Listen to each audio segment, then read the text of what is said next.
Hola, un cordial saludo. Soy Ana Cristina Villa Betancourt. Yo soy docente de Patrología de la Universidad Pontificia Bolivariana de Medellín y agradezco muchísimo la invitación para ofrecerles esta conferencia con la que se inaugura el ciclo de conferencias sobre Gregorio Nacianceno, promovido por el Semillero de Hermenéutica y Padres de la Iglesia de la Pontificia Universidad Javeriana, dirigido por el profesor Orlando Solano Pinzón. Al profesor Solano agradezco la gentil invitación a ofrecerles en esta primera conferencia del ciclo un perfil de Gregorio Nacianceno. La segunda conferencia del ciclo estará a cargo de la profesora doctora Viviana Unger, que tratará del uso de la retórica de parte del Nacianceno, y la tercera conferencia a cargo del profesor doctor Orlando Solano, que hablará de su teología del bautismo. Bienvenidos y esperamos de corazón que disfruten estas tres charlas sobre Gregorio Nacianceno, donde les presentaremos la figura de este importante e interesante personaje. Y empecemos. Gregorio Nacianceno nació en el año 329, murió alrededor del año 390. Él es uno de los tres padres capadocios, por la región de la que procedían, Capadocia, en la actual Turquía. Se le conoce también desde época bizantina como Gregorio el Teólogo, por la hondura de sus contribuciones teológicas y por la relevancia de sus aportes, especialmente al desarrollo de la doctrina trinitaria. De los tres capadocios, el Nacianceno es el más autobiográfico. En sus escritos habla abundantemente de su vida y de su familia, por lo cual trazar su perfil y llegar a conocer su carácter no es demasiado difícil. Permítanme empezar esta semblanza con un dato curioso. Cuando oímos hablar de Gregorio de Nacianzo o Gregorio Nacianceno, automáticamente pensamos que fue el obispo de Nacianzo, porque Basilio de Cesarea fue el obispo de esta capital de Capadocia o Gregorio de Niza fue el obispo de Niza. En el caso de Gregorio no es así. Gregorio no fue nunca obispo de Nacianzo. Él fue obispo de Sácima y por 2 años será obispo de Constantinopla. ¿Por qué entonces lo conocemos con este nombre? Vamos a recorrer su historia y esto nos ayudará a entender más las razones de este curioso dato. Y empecemos hablando del hogar en que nació. Gregorio Nacianceno es el segundo génito del matrimonio entre Gregorio, conocido como el Viejo, y Nona. Nona provenía de una piadosa familia, contrajo matrimonio con Gregorio, que no era cristiano, sino que pertenecía a una secta llamada los Ipsistarianos. Desde muy pronto, Gnona empezó a suplicar en su oración la conversión de su marido, pues encontraba difícil verse unida a un hombre que no compartiese su fe. No soportaba no poder añadir a la unión de los cuerpos la unión del espíritu. Así, con sus oraciones, Nona obtuvo la conversión de su marido. Gregorio el Viejo se bautizó en el año 325, cuando tenía aproximadamente 50 años. El hijo nos refiere que la perfección de su padre fue obra de su madre. En estas palabras: tu madre hiciste de tu noble marido primero un cristiano, luego un sacerdote eminente, él que estaba lejos de la luz.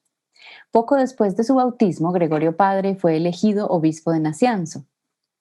Era una familia pudiente que poseía propiedades en Arianzo, cerca de Nacianzo, en la misma Capadocia. Del matrimonio nació Gorgonia, la primogénita, pero Nona deseaba profundamente un hijo varón que tardó en llegar, así que ella rezó insistentemente pidiéndolo.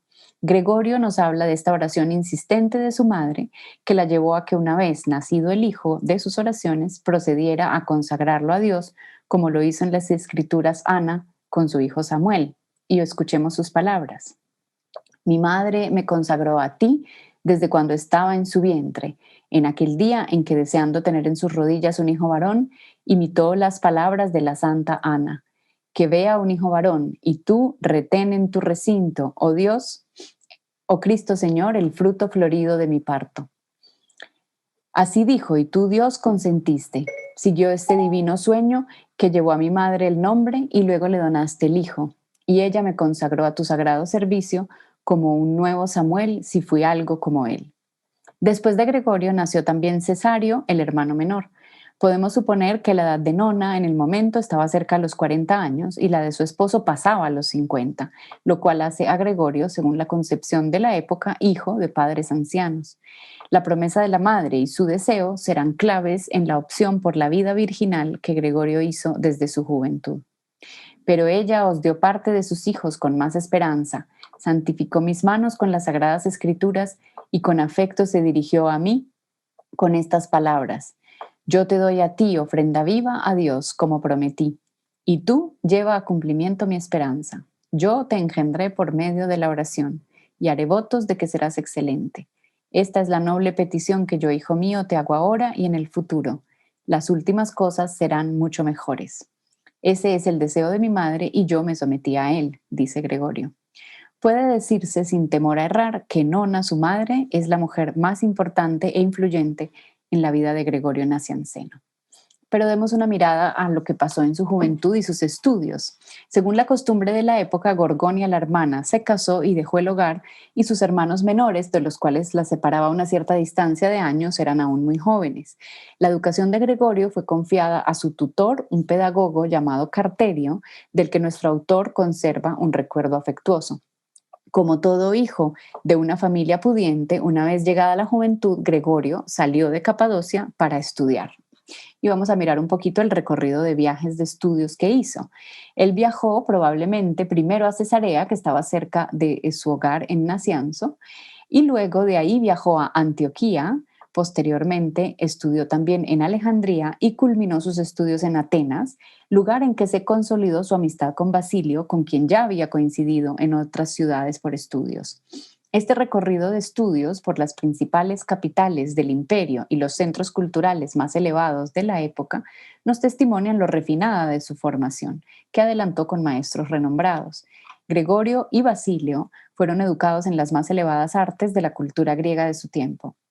Es interesante anotar que durante sus estudios Gregorio conoció además al joven Juliano, que será el futuro emperador Juliano el Apóstata, y esta experiencia juvenil explica que una vez Juliano suba al trono y comience a perseguir a los cristianos, Gregorio le dedicará dos de sus primeros discursos.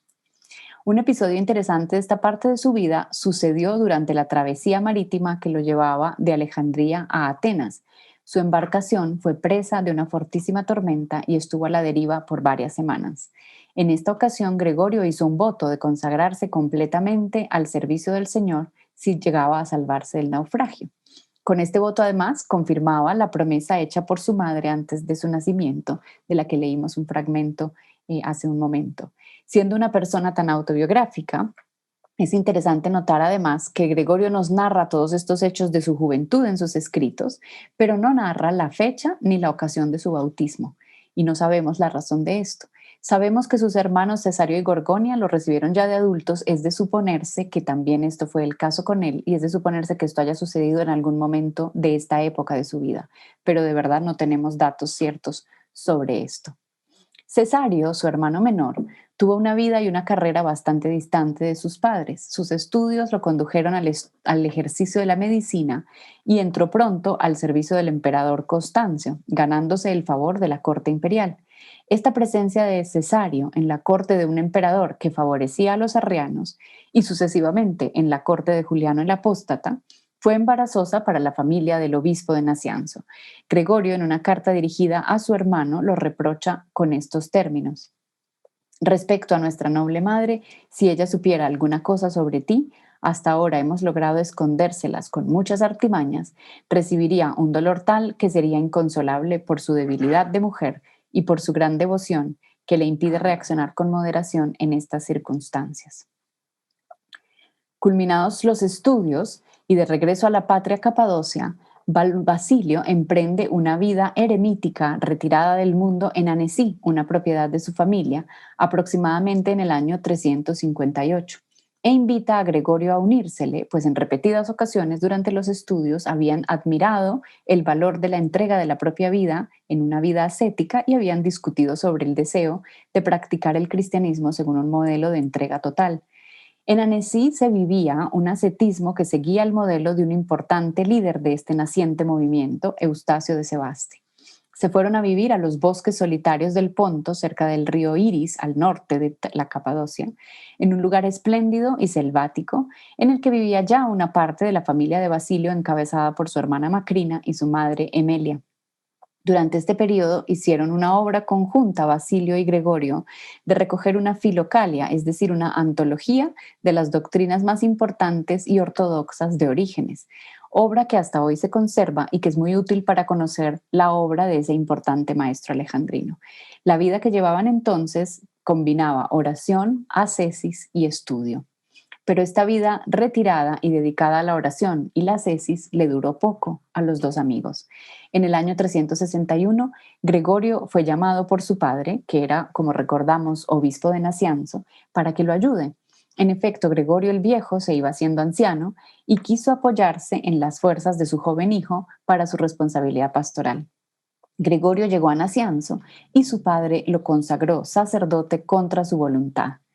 Esto lo llevó a huir y regresar a su retiro, pero luego de algún tiempo y seguramente mucha reflexión se convenció de que su deber era no abandonar al padre anciano, así que regresó y aceptó ser su colaborador en Nacianzo. Este episodio lo conocemos por un discurso escrito por Gregorio que lleva el nombre Discurso Apologético de la Fuga, o se conoce también simplemente con el nombre La Fuga. Al parecer, este discurso lo pronunció en Nacianzo para explicar a los fieles las razones que lo habían impulsado a huir. Manifiesta que se sentía apremiado por la conciencia de la enorme dignidad del sacerdocio, dignidad que no puede aceptarse sin temor y temblor. En todo caso, con esto se nos va revelando el carácter incierto e insatisfecho de Gregorio, alguien que parece siempre pensar las cosas demasiado, alguien de ánimo sensible, alguien que definitivamente no se toma la vida a la ligera. Y en el año 362 también Basilio tuvo que dejar el retiro monástico en Annecy, llamado por el obispo Eusebio al servicio de la iglesia en Cesarea. Basilio empieza a participar en las controversias arrianas, se vuelve una importante figura en el ambiente eclesial. Tenía muchas habilidades, además de un carácter fuerte, y era muy capaz para el gobierno, así que empezó a consolidarse como una importante figura eclesial en Capadocia. Pero hay otro acontecimiento que marcará la vida de Gregorio y que ligará su destino más aún al de sus padres, y es la muerte sucesiva y en temprana edad de sus dos hermanos, Cesario y Gorgonia. Ambos murieron entre los años 368 y 369, dejando a Gregorio como hijo único de padres ancianos. Aunque nuestro autor seguía deseando y anhelando el momento de dejar el trabajo pastoral y regresar a la vida eremítica, la muerte de sus hermanos hizo estos sueños aún más difíciles. Es así que Gregorio dedicó a sus padres buena parte de su vida y sus fuerzas. En particular, se dedicó a dar apoyo a su anciano padre en el episcopado de Nacianzo. Gregorio expresa en varias ocasiones en sus escritos, en sus poemas, que sintió un deber apremiante por dedicarse a acudir a sus padres tras la muerte de sus hermanos, alejándose así del deseo de toda su vida. Poder dedicarse a una vida retirada al estudio y la oración. Escuchémoslo en sus propias palabras. Mi interés, mi preocupación, las canas y debilidad de los sagrados progenitores, de los que he querido ser bastón en su vejez y apuntalar su debilidad, haciendo una promesa en los primeros momentos y después tratando de cumplirla conforme he podido. Creo además que podría afirmarse que la influencia de sus padres fue en la vida de Gregorio un poco sofocante. Gregorio de hecho llama tiranía al modo como su padre lo hizo ordenarse sacerdote. En este periodo de su vida nos aparece como una persona dividida entre sus deseos de dedicarse a la vida ascética y el deber que siente de asistir a sus padres y en particular a su padre en las tareas pastorales que implicaban muchas veces velar además por los intereses civiles de la población que se apoyaba en su obispo. Y en ocasiones le correspondió también atenuar las consecuencias de errores o torpezas que cometía su anciano padre. Y puede ser este un buen momento para que hablemos un poco del carácter de Gregorio, porque sobre él, este carácter, él mismo ofrece abundantes detalles y se ha escrito mucho. Como les decía, su vida parece moverse arrastrada entre el mencionado deseo de una vida retirada y la incapacidad de optar decididamente por ella. Basilio lo invita a aprender la aventura de la vida monástica y aunque Gregorio lo intenta, la abandonará poco después para regresar a sus padres.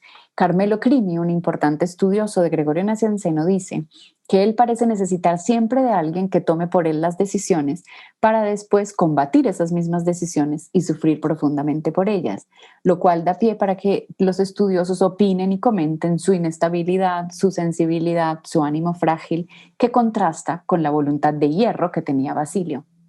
Pero Crimi propone completar este cuadro añadiendo a los factores mencionados que también estaban presentes el sentido de pertenencia a una familia destacada que tiene peso en la comunidad cristiana de Nacianzo, pero además en toda Capadocia.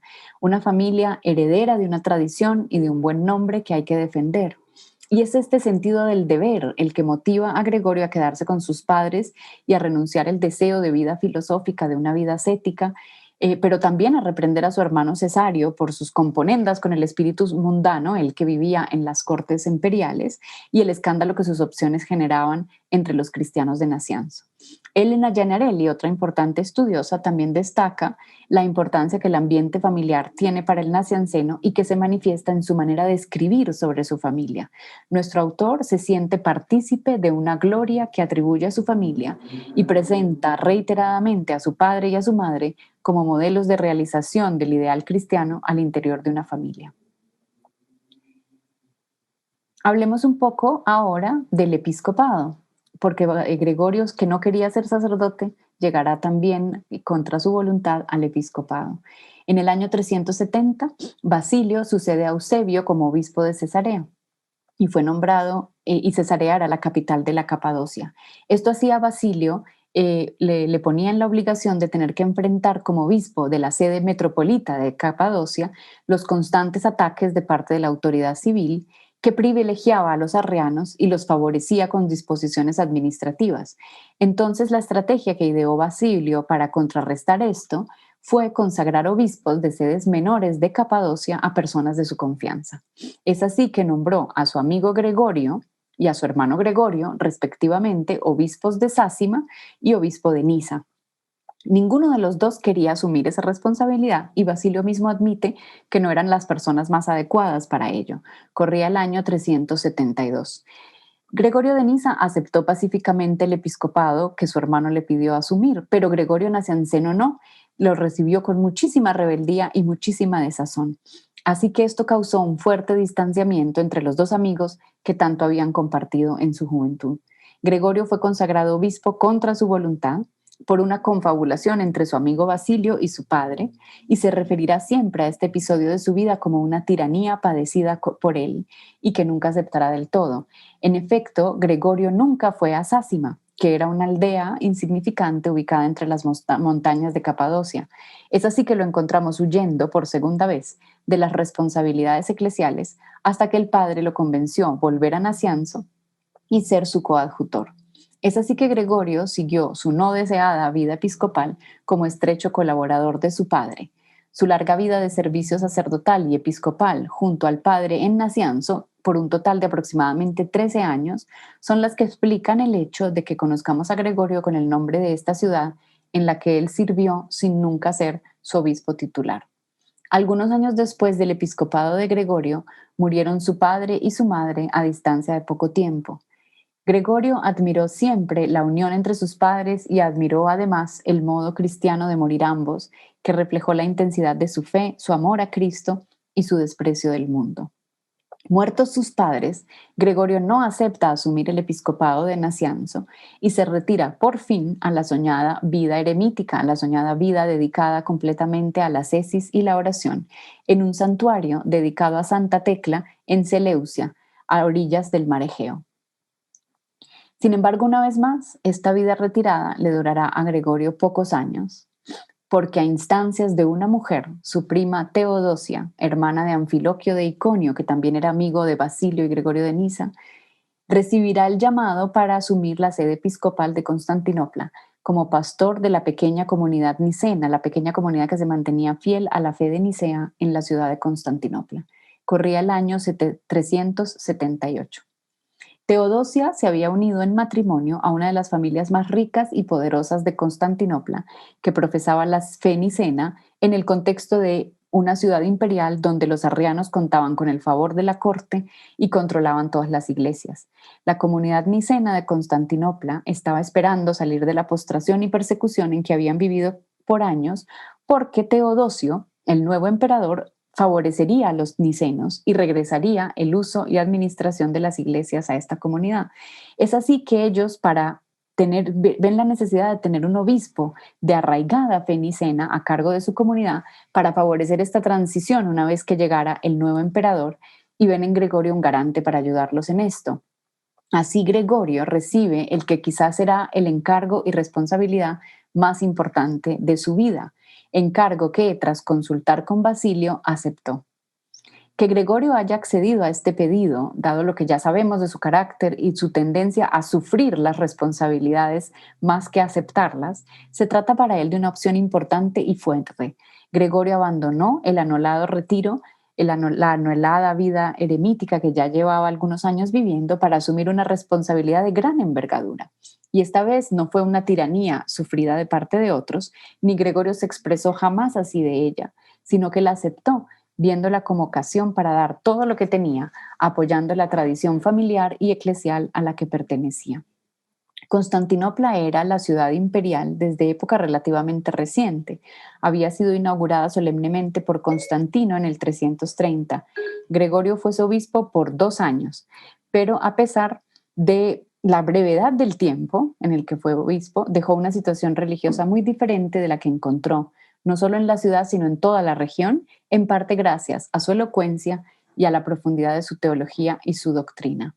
Durante el breve ejercicio del episcopado de Gregorio en Constantinopla, a pesar de ser solo 2 años, se pueden distinguir dos periodos muy claros y muy diferentes entre sí. El primero es anterior a la llegada de Teodosio, o sea, los años 379 y 380, cuando Gregorio preside una comunidad cristiana marginal, a duras penas tolerada en un ambiente que está dominado por los arrianos. Durante este periodo, la comunidad nicena se reúne en una pequeña iglesia que Gregorio mismo denominó Anástasis, nombre que aludía a la resurrección de Cristo, pero quizás también a la resurrección de la fe ortodoxa de la fe nicena en Constantinopla. Esta capilla estaba ubicada en el palacio de la familia de Teodosia que lo acogió. Poco a poco su fama de orador se fue extendiendo y su auditorio fue creciendo, y la riqueza de lo que Gregorio hablaba y enseñaba fortalecía la fe de la comunidad nicena en Constantinopla. Pero la vida de Gregorio como obispo no fue tranquila durante estos años. Sufrió varios ataques y persecuciones. Por ejemplo, en la liturgia de la noche de Pascua del año 379, una multitud de manifestantes, mujeres, monjes, arrianos, invadieron esta pequeña iglesia de la Anástasis y les lanzaron piedras mientras estaban celebrando bautismos durante la noche de Pascua. Porque en efecto, cuando se celebraban los bautismos se proclamaba el credo, y el credo nos decía la palabra homoousios, que Cristo es homoousios, es decir, consustancial con el Padre. Cristo es Dios como el Padre, y esto era precisamente lo que era intolerable para los arrianos. Cuando llega Teodosio inicia el que podemos llamar el segundo periodo del episcopado de Gregorio en Constantinopla. Desde que Teodosio llegó a Constantinopla como emperador a fines del año 380, manifestó casi de inmediato a Gregorio su intención de instalarlo solemnemente como obispo en la Basílica de los Santos Apóstoles, que hasta entonces había estado a cargo de los arrianos. En cuestión de pocos días, el emperador expulsó a todo el clero arriano de la ciudad y les prohibió el culto dentro de los muros de Constantinopla. Y el evento central y final de este segundo periodo puede considerarse el Concilio de Constantinopla del año 381, concilio de gran importancia que la Iglesia considera su segundo concilio ecuménico y que tuvo lugar durante el episcopado de Gregorio en la ciudad. Cabría preguntarse, porque no sabemos con certeza, si Gregorio tuvo un rol en la convocatoria de este concilio. Parece difícil suponer que el emperador no hubiera consultado a su obispo para convocarlo. Lo más natural es que así haya sido. Pero Gregorio nunca habla de esto, quizás por el mal recuerdo que este evento le dejó y que nuestro autor consideraba un fracaso personal. ¿Y por qué lo consideraba un fracaso personal? Porque el concilio en realidad originalmente había sido presidido por otro obispo, Melesio de Antioquía, porque la instalación de Gregorio en la sede de Constantinopla todavía era incierta y Melesio era el obispo más anciano y respetado por todos. Pero Melesio falleció durante el concilio y entonces llamaron a Gregorio a asumir la presidencia. Sin embargo, el nacianceno, dadas las tensiones con los obispos y su salud débil e inestable, aguantó poco tiempo y presentó al emperador su renuncia, solicitando además retirarse del episcopado constantinopolitano. Gian Bernardi, un conocido estudioso del Gregorio nacianceno, dice que la razón de esta grave decisión es doctrinal y dogmática, no solo de fragilidad física. Gregorio encontraba difícil de aceptar la fórmula establecida por los padres conciliares para afirmar la divinidad del Espíritu Santo, y él hubiera preferido que se usara para definir la divinidad del Espíritu Santo también el término homoousios, el mismo que Nicea usó para definir la divinidad del Hijo. Sea como sea, lo interesante para nosotros es que durante su breve pero intenso episcopado en Constantinopla, Gregorio sufrió mucho. Tratándose de un hombre sensible, como ya lo hemos ido conociendo en este perfil, pues esos sufrimientos de los atentados y persecuciones y ataques que tuvo que sufrir le afectaron todavía más. Pero en Constantinopla, a la vez, será donde Gregorio desarrollará de manera más amplia y profunda su teología. Podríamos afirmar que hasta este punto de su vida, nuestro autor había fundamentalmente hablado en sus escritos de las mismas intuiciones teológicas que tenía Basilio, pero aquí en Constantinopla, muerto ya Basilio, que había muerto en el 379, aquí ya está Gregorio en la madurez de su vida y su pensamiento. Lleva las intuiciones del amigo un paso más allá. En esta ciudad pronunció 22 de sus discursos, entre ellos los 5 que se conocen como los discursos teológicos, que constituyen las contribuciones más decisivas del nacianceno al desarrollo de la teología trinitaria y que pronunció entre la primavera y el verano del año 380. Gregorio adquirió durante este breve periodo enorme fama de orador sagrado y de predicador, fama que confirmamos con el testimonio de San Jerónimo, que en aquel tiempo se encontraba en Constantinopla siendo un joven sacerdote, y que llama a Gregorio mi maestro, de quien aprendí la exégesis de la Escritura. Este culmen de la productividad intelectual y teológica de Gregorio durante su estadía en Constantinopla nos reflejan que nuestro autor se sentía a gusto en el ambiente culturalmente vivaz y a la vez dicho ambiente lo motivaba a profundizar en sus razonamientos.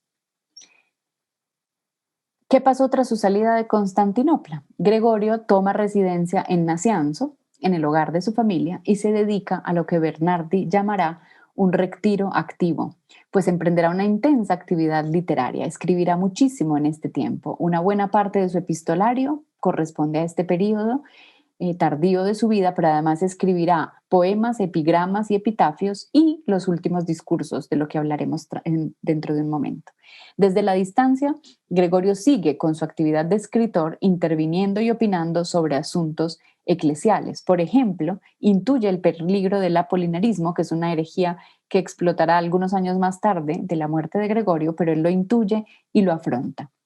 Gregorio Nacianceno muere en el año 390. Demos una mirada a su obra.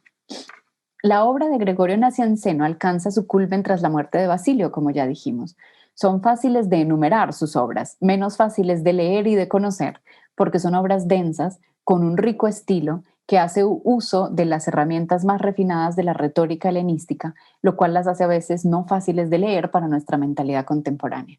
Muchas de sus obras son poco conocidas y carecemos de traducciones al español de una buena parte de su obra. La obra de Gregorio Nacianceno se puede presentar fácilmente. Son 44 discursos, 244 cartas y una amplia producción poética que consiste en 185 poemas y bastantes epigramas y epitafios. Hablemos de los discursos. Los discursos o homilías, o también se llaman sermones, son el culmen del arte retórico del Nacianceno e incluso presentan uno de los puntos altos de la literatura cristiana en lengua griega. Presentan una detallada arte oratoria rica de pasión, invectiva y entusiasmo. Se nota en sus discursos, sobre todo en los de su madurez, una elaboración atenta. El autor expresa sentimientos personales, usa un léxico riquísimo, usa figuras poéticas y abundante alusión a los clásicos. De los 44 discursos, los primeros 19 fueron pronunciados en Nacianzo, en el periodo en que ayudaba a su padre. Se trata de discursos de ocasión con algunos temas de interés, pero que no manifiestan la genialidad que alcanzará más tarde. En estos discursos del primer periodo predica, por ejemplo, recomendando la caridad cristiana ante una carestía, pronuncia elogios fúnebres de sus dos hermanos o de su padre, o explica su fuga, como queda ya dicho. Los discursos 20 al 42 los pronunció durante su episcopado en Constantinopla. Además de ser numerosos para 2 años, son de mucho mayor calidad teológica y literaria. Destacan entre estos los que se conocen con el nombre de los 5 discursos teológicos, que son los discursos 27 al 31, por su enorme importancia para la doctrina trinitaria. En estos discursos, Gregorio rebate los argumentos del arrianismo, explica la generación del Hijo, presenta argumentos bíblicos y de exégesis para ofrecer argumentos escriturísticos a favor de la fe de Nicea, defiende la divinidad del Espíritu Santo proclamándolo consustancial, homoousios, con el Padre y el Hijo, es decir, de la misma sustancia divina. El fundamento de la doctrina trinitaria que elaborará Gregorio Nacianceno lo encontramos en Basilio, pero Gregorio la impulsa un paso más con su mayor altura especulativa y su mayor precisión terminológica. Fundamentales, por ejemplo, su explicación de aquello que es peculiar de cada una de las 3 personas de la Trinidad en su origen. Sus últimos 3 discursos, 43 al 45, los pronunció ya en su retiro en el hogar familiar de Nacianzo. La 43 es particularmente importante porque es un encomio dedicado a su amigo Basilio, un elogio de Basilio, provisto de abundantes informaciones biográficas sobre Basilio, y en él manifiesta su amor y su admiración por este amigo ya fallecido y por los logros que él alcanzó en su vida. El epistolario de Gregorio Nacianceno también da fe de sus habilidades como escritor. También ahí hay algunas cartas que se llaman teológicas. En las 3 afronta la herejía de Apolinar de la Odisea y argumenta con claridad y lucidez, anticipando las discusiones dogmáticas que vendrán algunos años después de su muerte en el siglo V y las soluciones ortodoxas que allí se formularán. Y los poemas son escritos mucho más personales, donde Gregorio da rienda suelta a sus reflexiones, se desahoga de sus frustraciones, medita sobre su vida y sus decisiones. En las ediciones se les suele dividir por temas. Los poemas teológicos se dividen en dogmáticos y morales, y los poemas históricos se dividen en autobiográficos y poemas dirigidos a otros. Los poemas dogmáticos exponen en verso las doctrinas fundamentales del cristianismo y tienen amplias coincidencias con los discursos teológicos.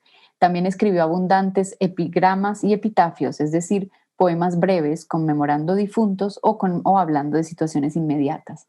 No tenemos traducciones al español de las epístolas ni de los poemas del Nacianceno. Y demos una mirada rápida a su aporte a la teología. Como ya hemos dicho, Gregorio Nacianceno marca un neto progreso frente a Basilio gracias a su actitud más especulativa. Acentúa la doctrina de las relaciones en la Trinidad. Existe una plena identidad entre Padre, Hijo y Espíritu Santo, salvo por las relaciones de origen. En la Trinidad hay una coeternidad e identidad de sustancia entre los 3, pero cada una de las personas tiene una propiedad de relación. El Padre es ingenerado y solo Él lo es. El Hijo es generado, engendrado y solo Él lo es. Y el Espíritu procede del Padre. Gregorio además habla de modo abierto del Espíritu Santo como Dios y consustancial con el Padre y el Hijo. Desarrolla además una cristología contra las enseñanzas de Apolinar de la Odisea y afirma la plena humanidad de Cristo, comprendida el alma racional. En caso contrario, Cristo, dice él, no habría abolido el muro de división entre Dios y los hombres. Tuvo que haber una inteligencia humana en Cristo porque este es el lazo de unión entre Dios y la carne. Esta cristología que Gregorio Nacianceno desarrollará será retomada por los concilios de Éfeso y Calcedonia en el siglo V en las controversias cristológicas de ese tiempo. Y emplea en este contexto el axioma clásico: lo que no es asumido no es redimido. Entonces, si Cristo no asumió una naturaleza humana completa, no puede redimir a la naturaleza humana completa. Además, Gregorio valorizó el término Theotokos, la maternidad divina de María, Theotokos, madre de Dios. Esta maternidad divina la ve Gregorio como núcleo de la doctrina de la salvación. Bueno, llega la hora de sacar algunas conclusiones y decir alguna palabra final. Desde época bizantina, como les decía al inicio, a Gregorio Nacianceno se le conoce como el teólogo, y aún hoy se le llama así en muchas de las iglesias orientales. Nuestro autor, en efecto, en medio de sus vicisitudes personales, en medio de su fina sensibilidad, hizo avanzar la teología como ciencia, hizo de ella un conocimiento y amplió la capacidad especulativa más profunda de los problemas teológicos. Gregorio trabaja la metodología de la teología, las fuentes de esta ciencia, las características que debe tener un teólogo, el objeto de la teología, la síntesis entre fe y razón, el fundamento de la teología en la autoridad de la Iglesia, entre otros temas. La vida y vocación de Gregorio el teólogo se forjaron en su familia pudiente, de alto nivel cultural, que fue una familia episcopal, como lo fue la de sus amigos Basilio y Gregorio, y en la cual el rol de su madre, Nonna, es central en la vida de fe de esposo e hijos. Espero que esta presentación haya sido de tu interés. Agradezco tu atención hasta este punto y espero que esta introducción te haya motivado para conocer más de este interesante personaje del periodo patrístico y enriquecerte de su teología y de sus desarrollos para tu propia vida cristiana y tu propio servicio eclesial. Gracias por tu atención y hasta pronto.